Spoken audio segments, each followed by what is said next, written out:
लीळाचरित्र लीळा क्रमांक 123 देमती शस्त्रभजन निषेध। सर्वज्ञ श्री चक्रधर स्वामींना डोमेग्रामी अवस्थान होते। सर्वज्ञ रात्रीचा पूजावसर होऊन भोजन झाले। एवढ्यात रैनायकाचे भाऊ कान्हरनायक यांच्या घरी दुसऱ्या गावच्या सैनिकांनी घोडे चोरण्यासाठी दरोडा घातला। त्याचा गजबजाट ऐकू आला। सर्वज्ञ म्हणाले, वानरेया, पाहा पाहा हा गजंबू कायसा। यावर भटोबास गेले, उंचमठावर चढून पाहू लागले।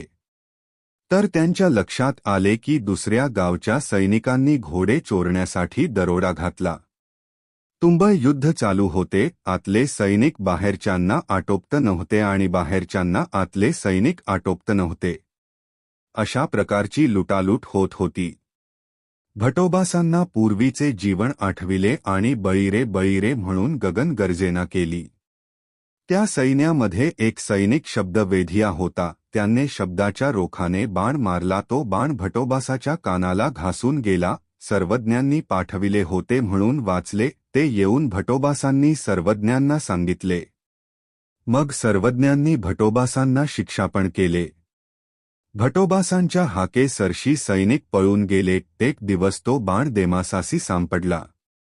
तिने तो बाण एका सैनिकाला दिला। देमाईसा येऊन सर्वज्ञांच्या जवळ सांगितले। सर्वज्ञांनी तो बाण देमासासी आणण्यासाठी पाठविले। देमाईसा बाण घेऊन आली। सर्वज्ञ म्हणाले, देमती, हा बाण कसा पापासी, कारण ते तुम्ही जाणत नाही। देमती म्हणाली, नाजी, मी नाणे जाणत नाही। यावरी सर्वज्ञ म्हणाले, देमती, हे करी तया नरक, धरी तया नरक, एकू एकासी दे तया नरक। हे ऐकून देमात्सा म्हणाली, हो का जी। मग सर्वज्ञांनी तो बाण चूर्ण करूनी पांढरीये जमिनीत पुरविला।